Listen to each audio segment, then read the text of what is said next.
você leu e quais são os destaques. Pronto. Como é que você vai hoje, livre progresso do natural e o símbolo do seu progresso. Para ela, é interessante especificar esses artigos dela são de 81 a 94, e o livro publicado em 95.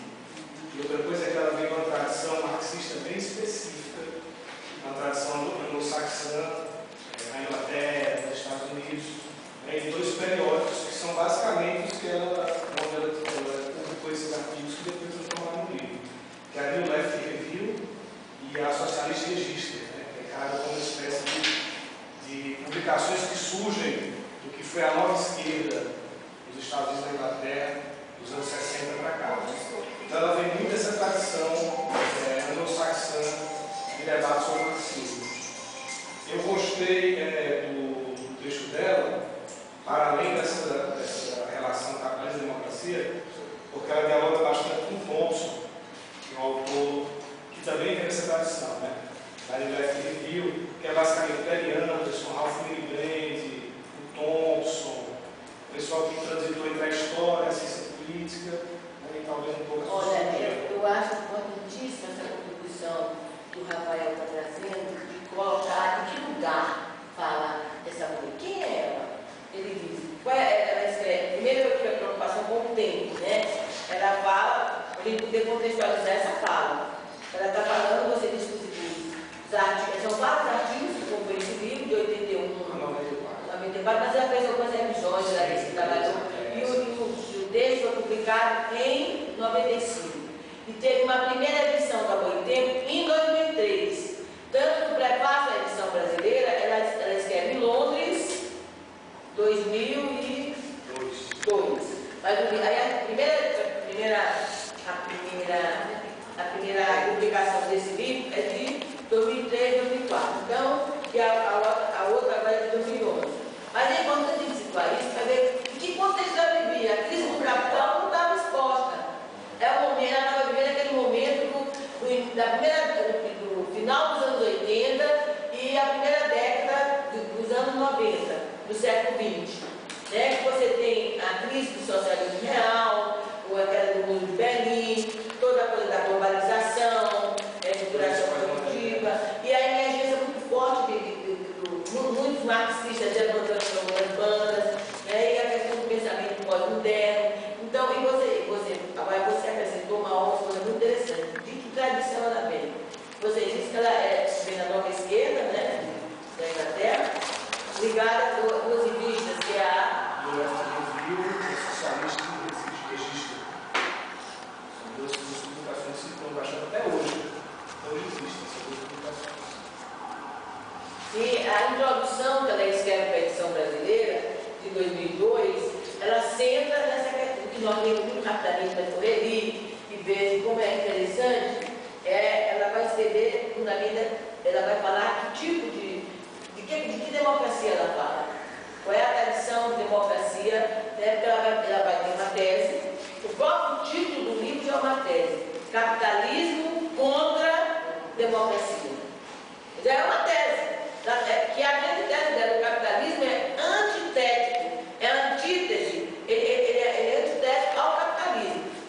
O capitalismo é antitético à democracia. Mas que democracia ela está falando? E aí eu queria também que a gente trabalhasse esse texto com a leitura capitalismo, que é capitalismo, democracia ou capitalismo.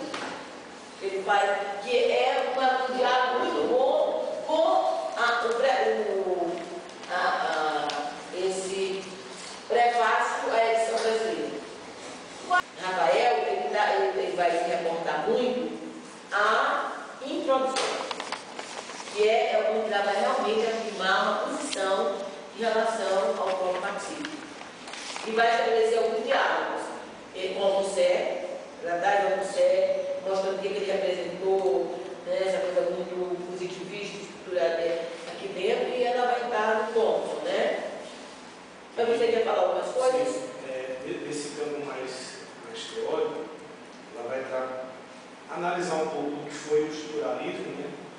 E uma das conclusões que ela chega é que a ressaca do estruturalismo desagou, por um lado, nas teorias pós-modernas,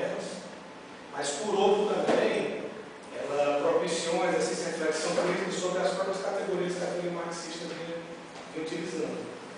E aí uma opção vai ter um papel interessante no próprio conceito de classe, de movimento da história, né? Fazer reconsiderações para além do que foi o estruturalismo, né? Além foi o que o Debord também chamava de sonho frio do estruturalismo. Né? Aí ela também vai tratar muito, né? Quando ela está entrando no contexto também pós-esquerda do mundo de Berlim, dessas consequências políticas. Ela fala um pouco da ascensão das teorias pós-modernas, que ela trata também de maneira bem geral, né? O pós-modernismo também não é um conjunto totalmente homogêneo, né?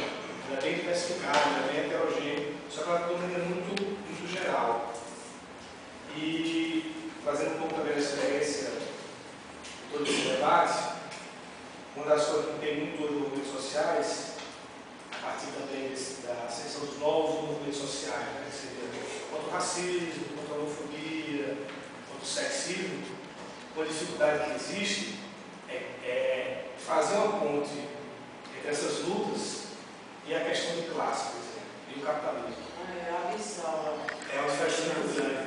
Em 2011 a gente escreveu uma tese no Congresso do UFC, colocou um título bem provocativo e tal, lembrando até o Mao Tse-tung, que era nunca esqueça a luta de classes.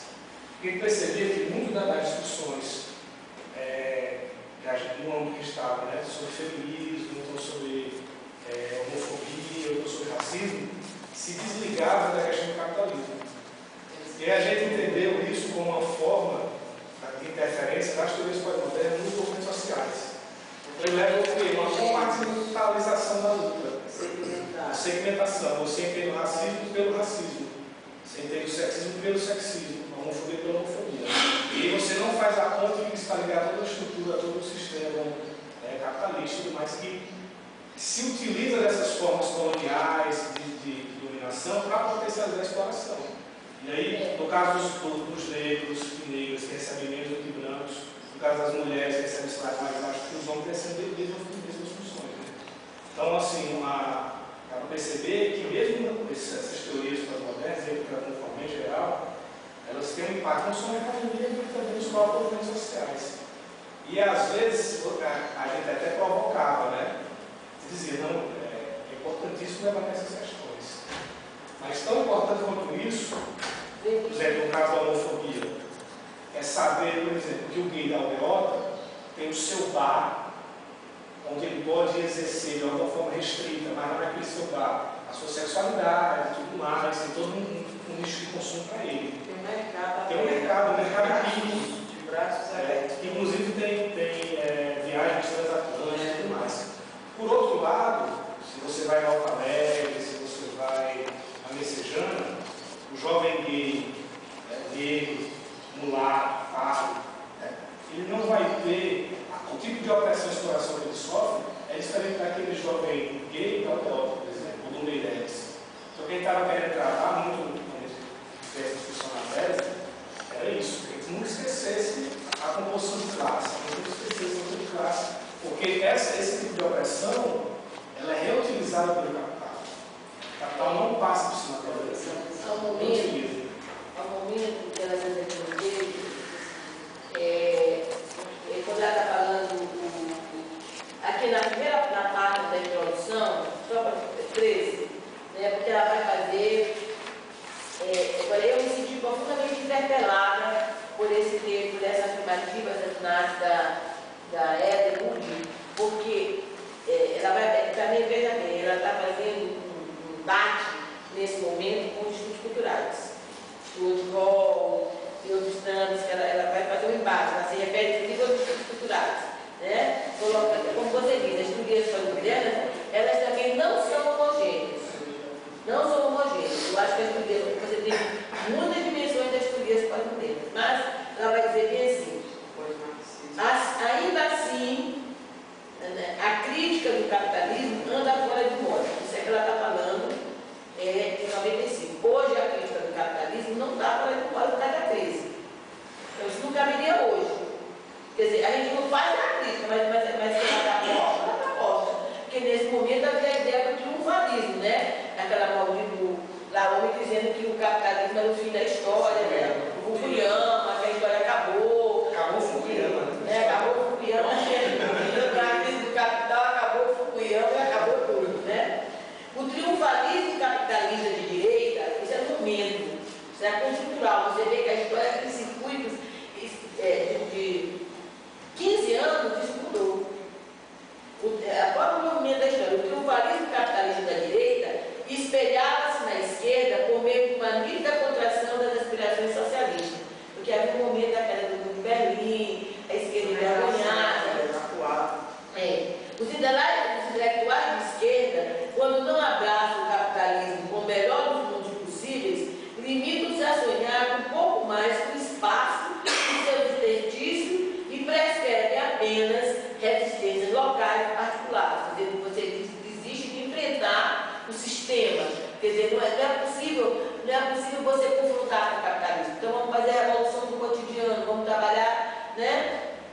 importante fazer a evolução no cotidiano, mas sem perder de vista a revolução do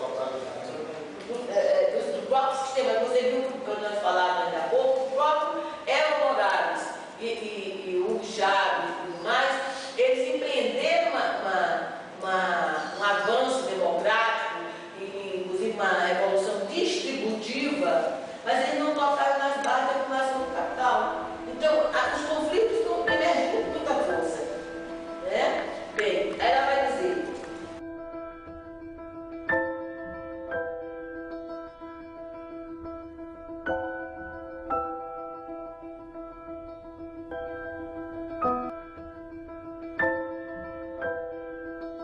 esses movimentos que vão brigar pela diferença, contra a homofobia, contra isso, contra aquilo, eles se desprendem de qualquer dimensão de classe, isso é um fato, né? E eles não conseguem, porque é inegável a homofobia, é inegável o racismo, é inegável a rejeição à orientação sexual, né? Mas você vê que os tempos são outros.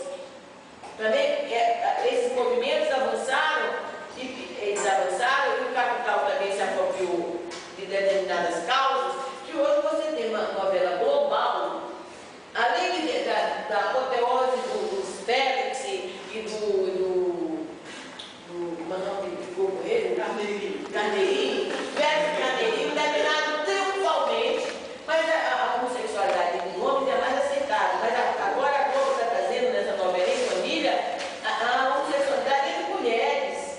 Uma mulher casada com outra mulher, né? Uma grande fotógrafa, enfim, isso isso é decorrente do avanço dessas lutas, né? Mas via de regra, essas lutas são importantes, porque também elas são formas de dominação. Agora, você não pode desvinculá-las da dimensão da estrutura de classe, do capitalismo. Eu vivi uma experiência muito interessante quando eu fui a madrinha da parada. O momento mais interessante, uma das coisas mais importantes da minha biografia, quando eu fui madrinha da parada. Foi um momento assim, eu aprendi muito, né? Vi muito discurso em cima desse elétrico, da parada, né?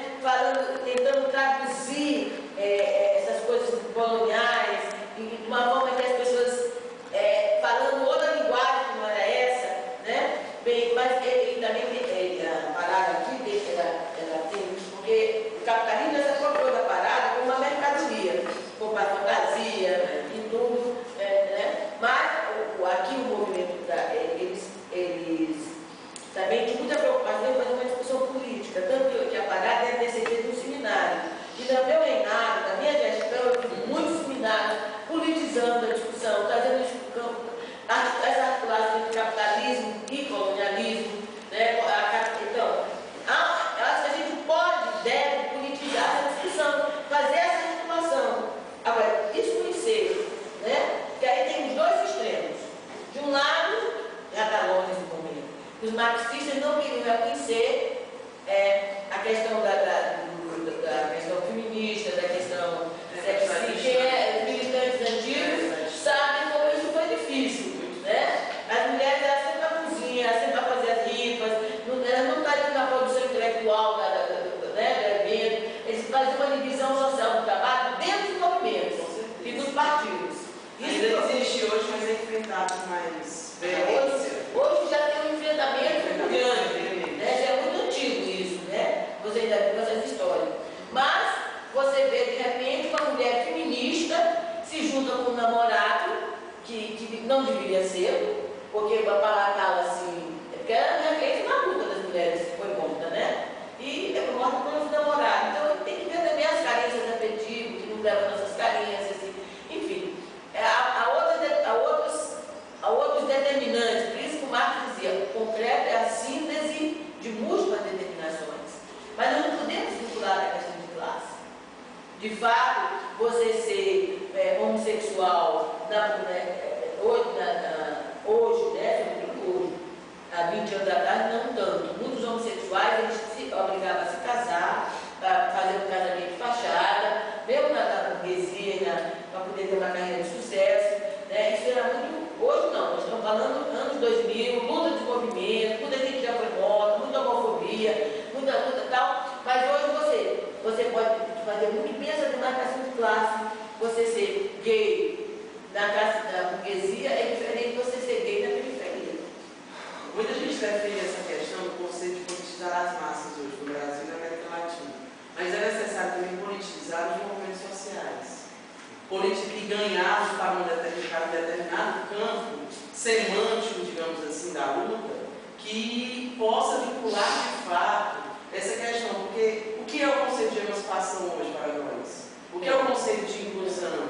Os movimentos, muitas vezes, eles estão muito mais de uma lógica inclusiva, do que é necessária, digamos assim, a curto prazo, que vai acabar a revolução do cotidiano, é necessária, mas eu sou de uma geração que é justamente do embate no final dos anos 80, do início dos anos 90. Que é o período que ela está falando. E esse período que ela está falando, eu fico me reportando da maneira, por exemplo, como os movimentos sociais, no embate com o neoliberalismo, tiveram que encontrar formas de continuar existindo. Não foi um desvio apenas intelectual, teórico, metodológico. Foi um desvio, inclusive, de forma. Como é que eles continuaram a existir? Migraram para as organizações não governamentais. A institucionalização dos movimentos via ONGs foi uma salvação. Para esse momento. Para aquele determinado momento. Hoje, inclusive, esta forma está sendo colocada em xeque. Sim. Esta forma de luta está sendo colocada em ONGs. Que as ONGs foram também se institucionalizar. Isso. Então, o movimento passa por uma institucionalização ao longo dos anos 90, que não era mais o mercado. E aí, o discurso e a prática era: não é o mercado triunfalista nem o sonho socialista. É a tal da terceira via.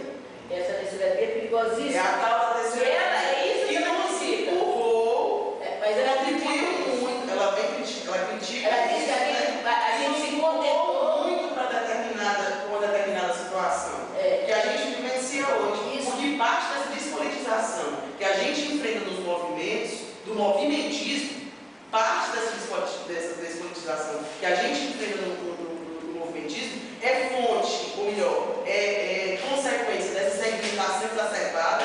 Eu estou numa conferência de mulheres onde eu tenho as negras, as pobres, as rurais, as do campo, as da cidade, as operárias, as artesãs. Você não consegue encontrar um ponto de convergência. o que é terrível. Você não consegue. E algumas nem homens podem entrar. Movimentos onde homem não pode falar sobre machismo. Sobre o machismo, minha gente. Pelo amor de Deus. Agora, Nádia, é muito bom contar com você aqui, com as suas reflexões, para nos lembrar e para a gente poder avançar em algumas questões. Porque, por exemplo, veja lá, você diz assim, há uma hora que a Ellen Wood, ela fala que muitos intelectuais marxistas, sem saída, o neoliberalismo aí com todo apogeu, fim da história. Então, o que aconteceu? As pessoas acharam, uns abandonaram o marxismo primeiro, né? Chama isso de e outros tentam se contentar em trabalhar os interstícios por dentro, né? Isso é importante. Os interstícios por dentro. Eu estou me lembrando, por exemplo, da discussão daquele historiador que é muito interessante, que ele fala das formas de resistência moleculares.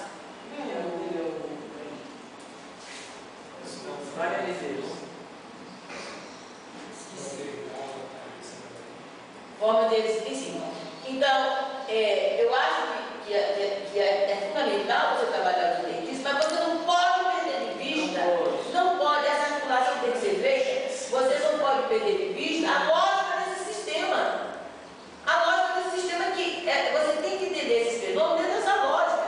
Isso, eu comecei minha aula analfabeta, minha aula inaugural, que eu tentava colocar os fenômenos da vida cotidiana e depois dizer, esses fenômenos provocam a transformar isso num concreto pensado. Então esses fenômenos não são por acaso. Você viver plugado, clicado,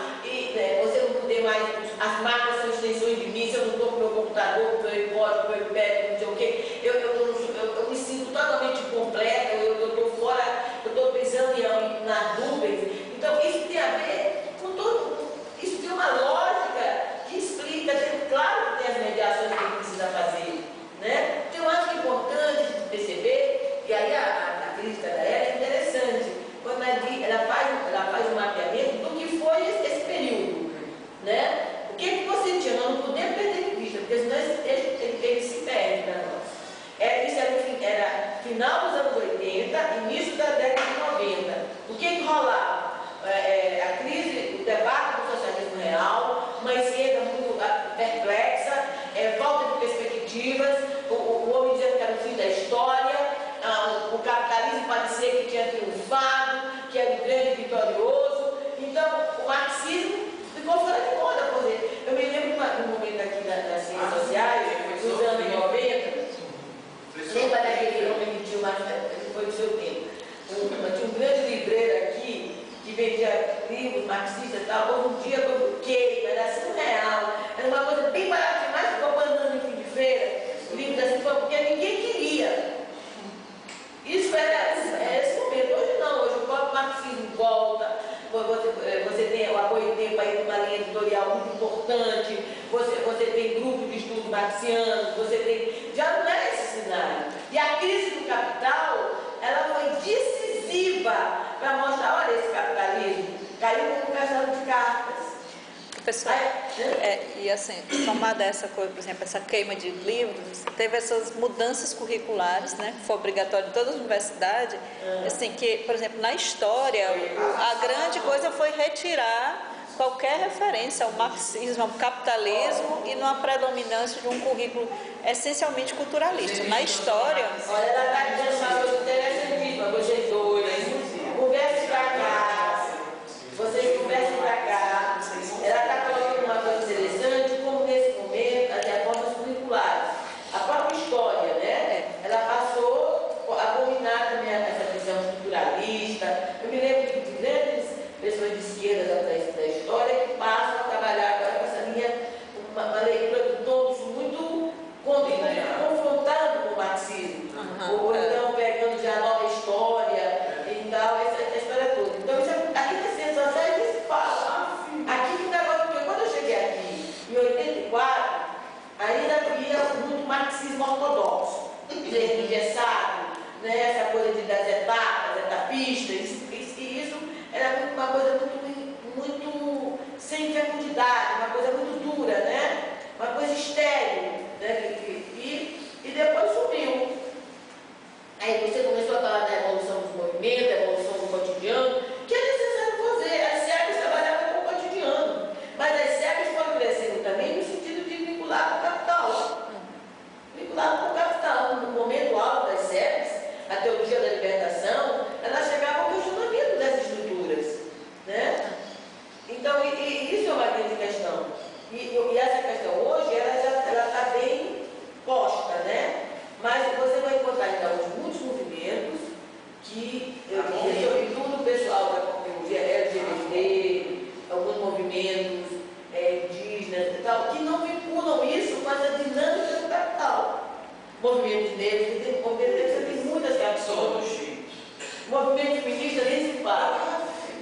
E aí diz muito bem, a Nádia, às vezes você tem dificuldade com essas mulheres, você fragmenta tanto que você tem dificuldade de pensar uma unidade entre as mulheres. É evidente que há uma diversidade, mas essa diversidade foi levada ao extremo da fragmentação, porque você tem que considerar as mulheres do campo, as mulheres na cidade, as mulheres da periferia. E o fetiche da universidade.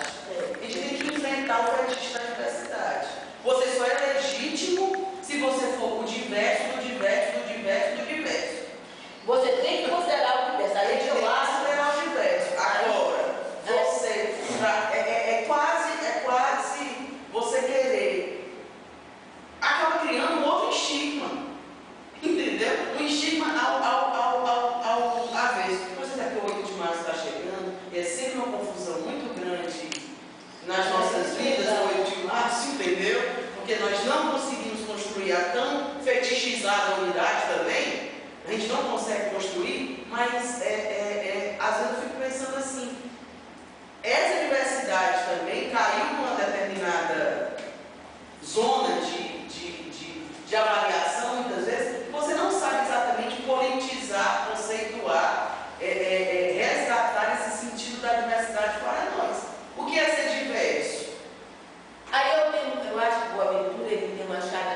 parcial.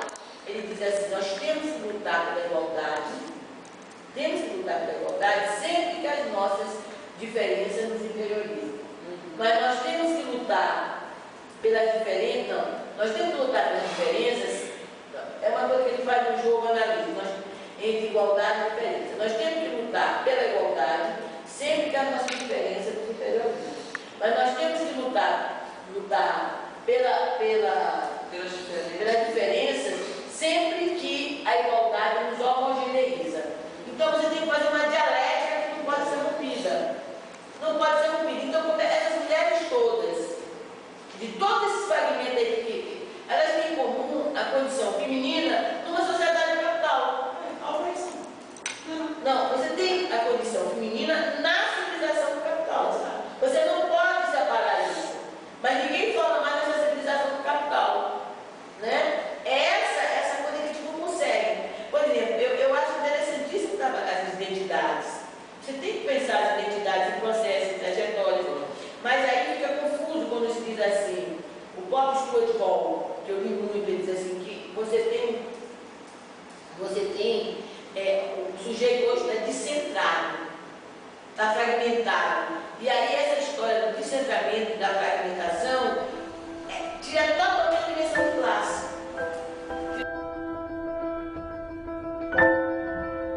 Eu acho que a gente tem que ser marxiana no método, sobretudo. O método de Marx, as categorias, elas são modo de ser dos fenômenos. Então, a realidade, ela não está separada em macro e micro, a realidade é toda, uma totalidade do movimento, com muitas manifestações, com muitos fenômenos. Então, quem separa macro e micro é o nosso olhar. Você não pode pensar os fenômenos que estão acontecendo, por exemplo, aqui no cotidiano, na minha casa, no meu cotidiano, eu não posso entendê-los sem ter essa dimensão de como essa lógica está perpassando, essa lógica do capital. Por isso que a Vera faz uma pergunta que eu sempre respondo nas minhas conferências e falas. Que mundo é esse? Que mundo é esse que emerge dessas mutações que vêm se perfilando nos interstícios, nas dobras? E aí eu respondo. É um mundo que é dominado pela lógica do capital em detrimento da lógica das necessidades humanas.